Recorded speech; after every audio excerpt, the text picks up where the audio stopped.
Hello વિદ્યાર્થી મિત્રો, સુપ્રભાત. સંતકૃપા વિદ્યાલયમાં તમારું હાર્દિક સ્વાગત છે.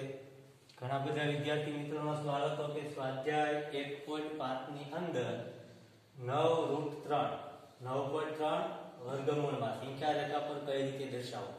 તો વિદ્યાર્થી મિત્રો સિમ્પલ છે, થોડીક આપણે વાત કરીએ એટલે લગભગ તમને સમજણમાં આવી જશે. સૌપ્રથમ તમારે શું કામ કરવાનું છે તો કે કોઈ પણ એક રેખા દોરવાની છે. એક્ઝામ્પલ તરીકે મેં અહીંયા રેખા દોરી છે, નામ કોઈ બી આપી શકો તમે. એલ રેખા આપી શકો, એમ, એન, એ, એક્સ એવું નામ પણ તમે આપી શકો. પહેલો મુદ્દો અહીંયા આપણે એવો લખેલો છે કે એક આપેલી રેખા પર બિંદુ A થી 9.3 એકમ દૂર એક બિંદુ B લેવાનું છે. અહીંયા હું બિંદુ B લીધું, આ B થી A સુધી એ બિંદુ લીધું અને B બે વચ્ચેનું માપ કેટલું છે તો કે 9.3 એકમ મીટર. હવે આ છે એ આપણે શેના ઉપરથી લઈ શકીએ તો કે ફૂટપટ્ટીની મદદ વડે બિંદુ A નક્કી કરવાનું અને બિંદુ B બે વચ્ચેની જગ્યા કેટલી હોવી જોઈએ 9.3 સેન્ટીમીટર અથવા 9.3 એકમ કહીએ તો પણ ચાલે. હવે B થી 1 એકમ અંતરે બિંદુ C લેવાનું. હવે શું કરવાનું છે કે B થી અહીંયા આપણે એક બિંદુ C એવું લેવાનું કે આ B અને C વચ્ચેનો ડિફરન્સ કેટલો હોય તો કે 1 એકમનો આપણને જોવા મળી શકે. ત્યારબાદ નેક્સ્ટ જે સ્ટેપ આવતા રહેશે એ તમને કહેતો રહીશ કે AC નું મધ્ય બિંદુ O નક્કી કરો. આપણે મધ્ય બિંદુ કોનું નક્કી કરવાનું છે? બિંદુ A અને બિંદુ C. B નું નક્કી કરવા નથી. મધ્ય બિંદુ નક્કી કરવા તો તમને ખબર છે કે લંબ દ્વિભાજક દોરવો પડે. લંબ દ્વિભાજક દોરવા માટે સૌપ્રથમ શું કરવાનું તો કે પરિકરની અણી A પર રાખી ઉપર ચાપ મારવાની અને નીચે ચાપ મારવાની. એટલા જ માપ પડે C ને કેન્દ્ર તરીકે રાખવાનું, ઉપર ચાપ મારવાની અને નીચે ચાપ મારવાની.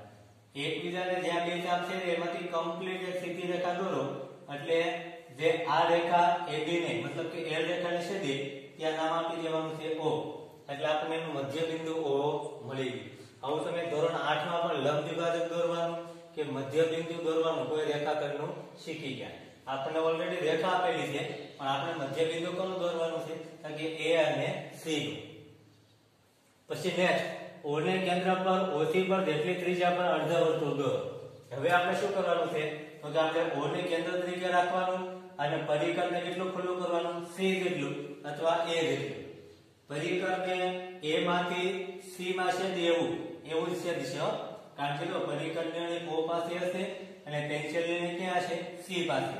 તમે કમ્પ્લીટ આ રીતે અર્ધવર્તુળ દોરો એટલે આવું જ અર્ધવર્તુળ તમને મળવાનું છે. ક્યાંમાં છેદતું હોય તો કે A અને C માં આવું અર્ધવર્તુળ તમે દોરી શકશો. ત્યારબાદ હવે શું કીધું કે B ને કેન્દ્ર ગણી અનુકૂળ ત્રિજ્યા લઈને ચાપ દોરો. જે રેખા N ને અનુક્રમે M અને N માં છેદે. M અને N ને વારાફરતી કેન્દ્ર રાખી રેખા N પરના ભાગમાં બિંદુ P માં છેદે તેવી ચાપ દોરો. જે રેખાખંડ PB જોડો જે અર્ધવર્તુળને છેદે ત્યાં નામ આપવાનું છે D અને BD દોરવાનું છે. સિમ્પલ રીતે કહી દઉં A અને C નું કામ પતી ગયું. હવે આપણા B બિંદુ તો અગાઉથી લીધેલું હતું. B બિંદુ એટલે કયું છે તો કે A માંથી આપણે દોરેલું છે અને કેટલું દૂર તો કે 9.3 એકમ. હવે આપણે B ને કેન્દ્ર તરીકે રાખી અહીંયા એક ચાપ મારવાની છે, આ બાજુ એક ચાપ મારવાની છે.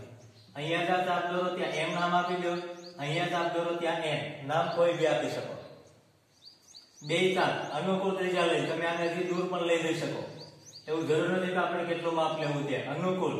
પણ એકવાર માપ નક્કી કર્યા પછી એક બાજુ ચાપ માર્યા પછી બીજી બાજુ એટલી ચાપ હોવી જોઈએ.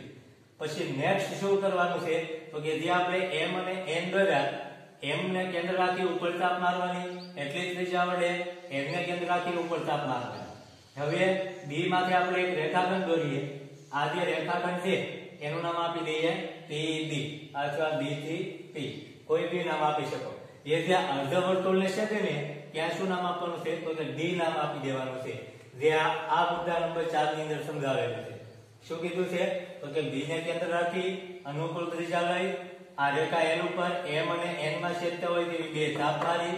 બે ચાપને વારાફરતી કેન્દ્ર તરીકે રાખ્યું અને ઉપર ચાપ દોરી કે જે બિંદુ P માં છેદે અને આપણે આ PB રેખાખંડ દોરી દઈએ. જે અર્ધવર્તુળને છેદે ત્યાં નામ આપી દઈએ D. અહીંયા D નામ આપી દીધું. પછી નેક્સ્ટ B ને કેન્દ્ર ગણીને BD ત્રિજ્યા લઈ એક ચાપ દોરો. કોને? તો કે b ને કેન્દ્ર તરીકે રાખી અને કેટલી ત્રિજ્યા રાખવાની છે? b થી d જેટલી. એમાંથી આપણે આવી રીતે એક ચાપ દોરવાની છે. એ ચાપ જ્યાં છે બે ત્યાં શું નામ આપી દેવાનું છે?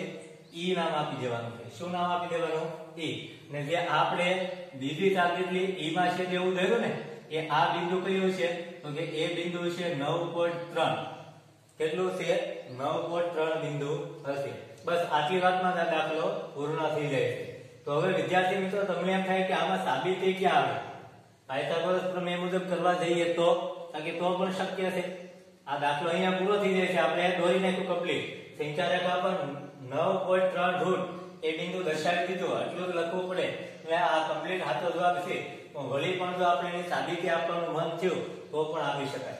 તો કયા મુજબ આપી શકાય? તો કે પાયથાગોરસ પ્રમેય મુજબ. હવે તમે b માંથી લંબ દ્વિભાજક દોર્યો એમાંથી તમારે અત્યારે જોડી દેવાનું છે o થી d ને. એટલે અહીંયા કેવો 90 અંશનો ખૂણો બનતો છે.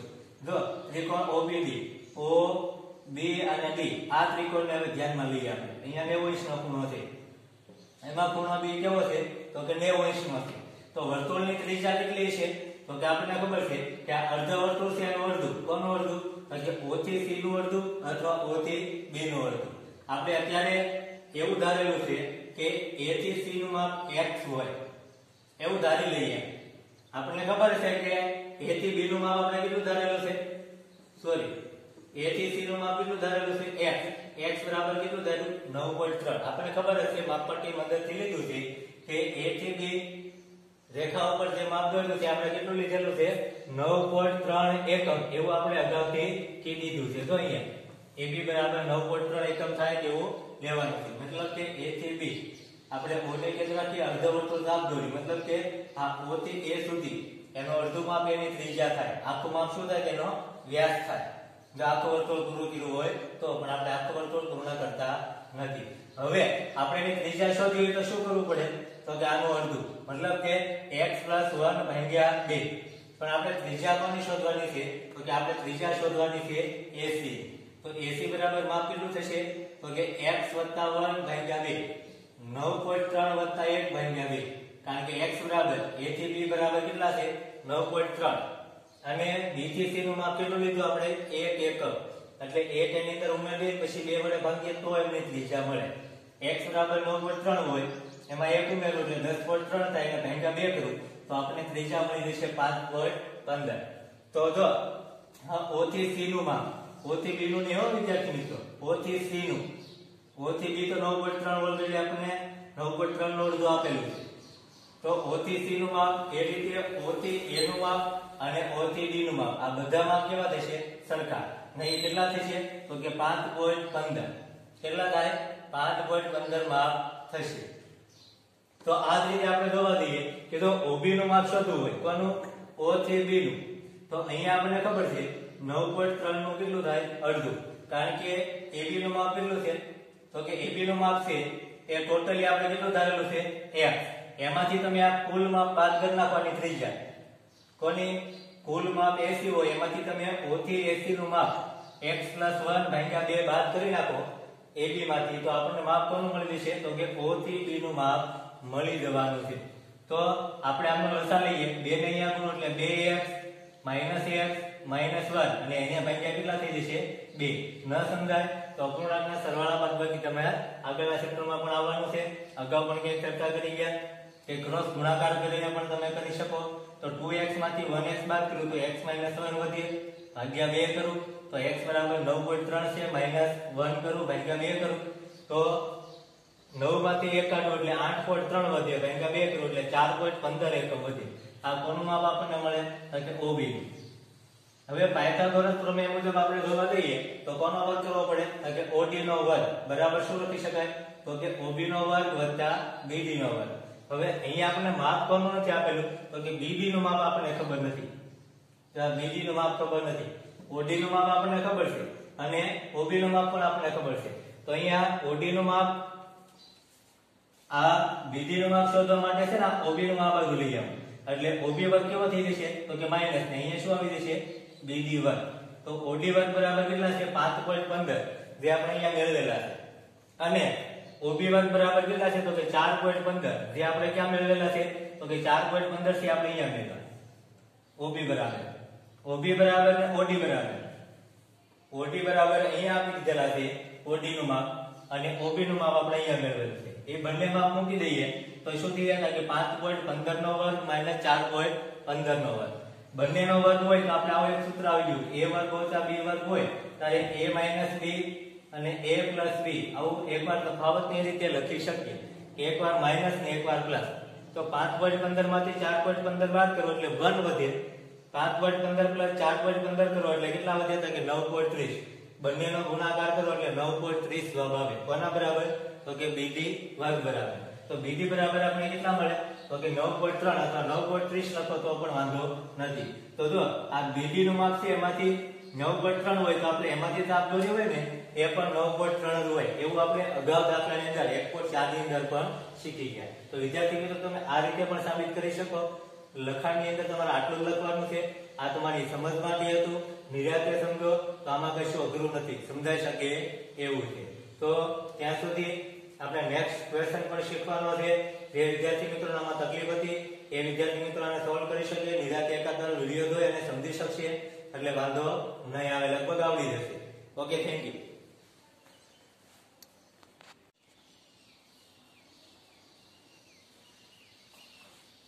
હેલો વિદ્યાર્થી મિત્રો ફરીવાર આપણું સ્વાગત છે સંખ્યા પદ્ધતિમાં આપણું લાસ્ટ ટોપિક છે સ્વાધ્યાય 1.6 સ્વાધ્યાય 1.6 કેરા પહેલા આપણે અમુક સૂત્ર છે એને સમજવા પડશે એક્ઝામ્પલ તરીકે થોડા સૂત્ર છે ફટાફટ સમજી લઈએ કે અહીંયા a ની m ઘાત a ની n ઘાત વિદ્યાર્થી મિત્રો ઉપર હોય તેને ઘાત કહેવાય નીચે હોય તેને આધાર કહેવાય તો એ તમને દેખાય છે કે આધાર બંને સરખા છે અને ઘાત બંને કેવી છે m અને n એ જુદી જુદી છે કોઈ બી હોઈ શકે તો જ્યારે આધાર સમાન હોય અને ઘાત જુદા જુદા હોય ત્યારે તમારે આધારને એકવાર લખી અને ઘાતનો સરવાળો કરવાનો થશે આવી રીતે નેક્સ્ટ બીજો આવે કે જ્યારે a ની m ઘાત ભાગ્યા a ની n ઘાત જો અહીંયા બંને વચ્ચે છે કાઈ નિશાની નથી તો ગુણાકારની હોય પણ અહીંયા છે ભાગાકારની નિશાની છે આધાર બંનેના સમાન દેખાય અને ઘાત જુદી જુદી હોય તો આપણે આધારને એકવાર લખી અને ઘાતની શું કરી શકાય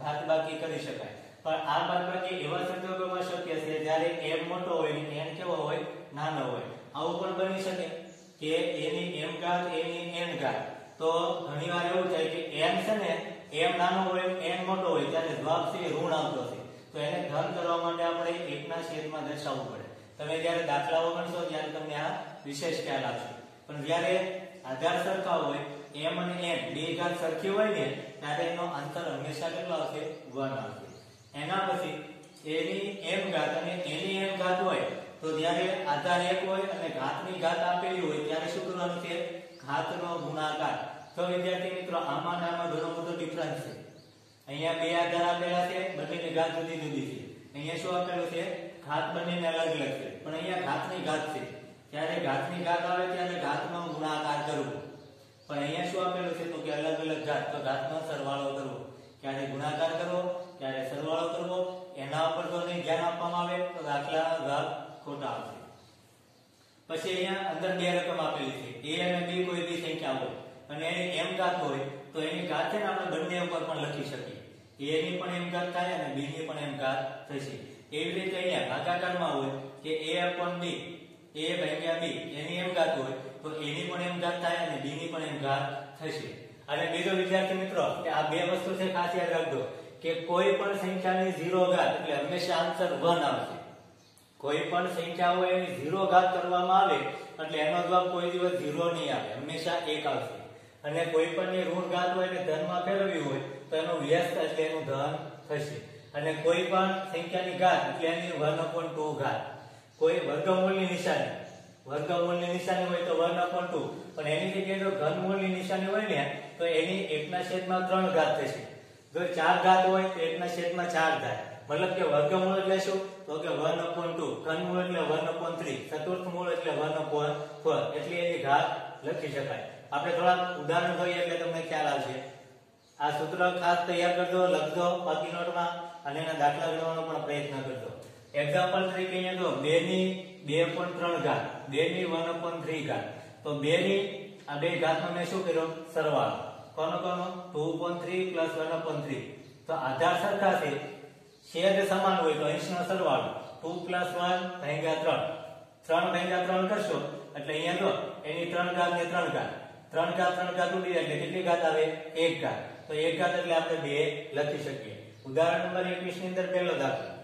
બીજો દાખલો છે કે 3 ની 1/5 ઘાત ને n ની 4 ઘાત તો આપણે ઘાતમાં શું કરવાનો છે ગુણાકાર 1/5 ગુણ્યા 4 ઘાત 4 એકા 4 આપણે અગાઉ ક્યાંક શીખી ગયા કે અપૂર્ણાંકના સરવાળા બાદબાકી હોય ત્યારે શું કરવાનું તો કે અંશ અંશનો ગુણાકાર ને છેદ છેદનો ગુણાકાર તો 4 એકા 4 અને છેદમાં 5 એકા 5 તો એની ઘાત કેટલી આવે 4 ના છેદમાં 5 કાંઈ ઉડતું ન હોય એટલે ઉડાડવાની જરૂર નથી. દાખલા નંબર 3 7 ની 1/5 ઘાત 7 ની 1/3 ઘાત તો આપણે જો અહીંયા ભાગાકાર છે આધાર સરખા છે તો ઘાતની શું કરી શકીએ આપણે બાદબાકી તો કે 1/5 - 1/3 તો જો ક્રોસ ગુણાકાર કરું 3 ને અહીંયા ગુણો એટલે 3 એકા 3 5 ને અહીંયા ગુણો એટલે 5 એકા 5 છેદમાં છેદનો ગુણાકાર એટલે 5 તેરી ને 15 3 માંથી 5 જવાના નથી તો કે 5 માંથી 3 કાઢો પણ નિશાની કોની રાખવાની 5 ની એટલે -2 આવે અને ઘાત છેદમાં કેટલી રહે 15 અને આપણે જો ધન ઘાત લખી હોય તો આમ લખી શકાય 7 1 ના છેદમાં 7 2 ની 15 ઘાત 2 ના છેદમાં 15 ઘાત જો આપણે આને ઋણ ઘાતની જગ્યાએ ધન ઘાત સ્વરૂપે દર્શાવવાનું હોય તો આપણે અહીંયા ઋણ ઘાત હતી ધન ઘાત કરવા માટે વ્યસ્ત કર્યું હતું ને એ મુજબ અહીંયા આપણે એનું વ્યસ્ત કરવું પડે ને આમ નામ રહેવા દઈએ તો પણ આન્સર ખોટો નથી. નેક્સ્ટ આપણે સ્વાધ્યાયના દાખલાની વાત કરી લઈએ. બે ત્રણ દાખલાઓ તમને અઘરા લાગતા હોય તો ગણાવી દો કે 125 ની 1 ના છેદમાં 3 ઘાત તો તમને મિત્રો ખબર છે કે 125 ક્યારે આવે તો કે 5 ગુણ્યા 5 ગુણ્યા 5 તો 25 અને 25 × 125 તો આનો અર્થ એવો થયો ને કે 5 ની 3 ઘાત તો જો 5 ની 3 ઘાત ને એની 1 ના છેદમાં 3 ઘાત એટલે બંનેનો શું થાય ગુણાકાર. હવે અહીંયા આપણે અંશ અને છેદ સરખા હોય તો ઉડાડી શકીએ એટલે 5 ની 1 ઘાત વધે તો જવાબ શું આવે ખાલી 5. દાખલા નંબર 2 16 3 ના છેદમાં 4 ઘાત તો મિત્રો 2 ગુણ્યા 2 ગુણ્યા 2 ગુણ્યા 2 2 એકા 2 2 દુ 4 4 દુ 8 8 દુ 16 આનો અર્થ એવો થયો કે 2 ની 4 ઘાત 16 ને હું શું લખી શકું 2 ની 4 ઘાત તો 4 ઘાત અને 4 ઘાત ઉડી જાય તો ઉપર કેટલા વધે 3 તો 2 ની 3 ઘાત એટલે આન્સર શું આવી ગયો તો કે 8. દાખલા નંબર 4 25 -1/3 ઘાત છે આપણે ખબર છે 125 ને આપણે શું લખી શકીએ 5 ની 3 ઘાત તો અહીંયા 3 ઘાત ને 3 ઘાત ઉડી જશે પણ વચ્ચે શું તો કે -1 વધે તો -1 વધે એટલે એનો આન્સર આપણે લખી શકીએ 1/5. જો વિદ્યાર્થી મિત્રો અહીંયા ખાલી 5 આવે છે ને અહીંયા 1/5 આવે છે બંનેમાં ડિફરન્સ બે દાખલાઓ સરખા દેખાય પણ તફાવત ખાલી માઈનસ ને પ્લસ માં કેટલા બધા આન્સરમાં તફાવત આવે એ તમે જોઈ શકો છો. દાખલા નંબર 3 1 ના છેદમાં 3 ની 3 ઘાત અને એની કેટલી ઘાત છે 7 તો આપણે બંનેની 7 અને 7 ઘાત લખી શકીએ. 1 ની પણ 7 ઘાત થાય અને એ 3 ઘાત છે એની પણ 7 ઘાત થાય મતલબ કે ઘાતની ઘાત હોય એનો શું થાય ગુણાકાર. 1 ની 7 ઘાત 1 ની તમે ગમે એટલી ઘાત કરો આન્સર કેટલો આવશે 1 જ આવશે. તો અહીંયા 7 ને 3 ની 21 ઘાત. હવે જો આપણે આ 3 ને ઉપર લીધા હોય તો આવું પણ રીતે લખી શકીએ કે 3 ની -21 ઘાત કારણ કે આ એનો વ્યસ્ત છે ને વ્યસ્ત ઉપરથી પાછું ફરીવાર આપણે આવું લાવવું હોય તો માઈનસ થાય અને માઈનસમાંથી આપણે વ્યસ્ત કરીએ તો ધન જવાબ થઈ જાય. તો આ મુજબ તમે સ્વાધ્યાય 1.6 તમારા માટે હોમવર્ક રહેશે. સ્વાધ્યાય 1.6 છે એ તમારે હોમવર્ક ની અંદર કરવાનું છે. જે વિદ્યાર્થી મિત્રો સાથે સાથે ગણવાના છે એમને વાંધો નથી. સરકારી ગવર્નમેન્ટ નિયમ મુજબ જો તમે આ બધું ઓનલાઈન ભણો છો એનું ફક્ત આવતી વખતે રિવિઝન જ કરવાનું હોય એટલે બની શકે તો વિદ્યાર્થી મિત્રો ખાસ શીખજો. ઘણા બધા વિદ્યાર્થી મિત્રો છે સારો રિપ્લાય આપે છે ઘણું બધું શીખે છે પણ ઘણા બધા વિદ્યાર્થી મિત્રો છે આની હજી નોંધ લેતા નથી. જે નોંધ નથી લેતા એને ઘણું બધું નુકસાન ભણતરની અંદર થવાનું છે. ત્યાં સુધીમાં જય ભારત.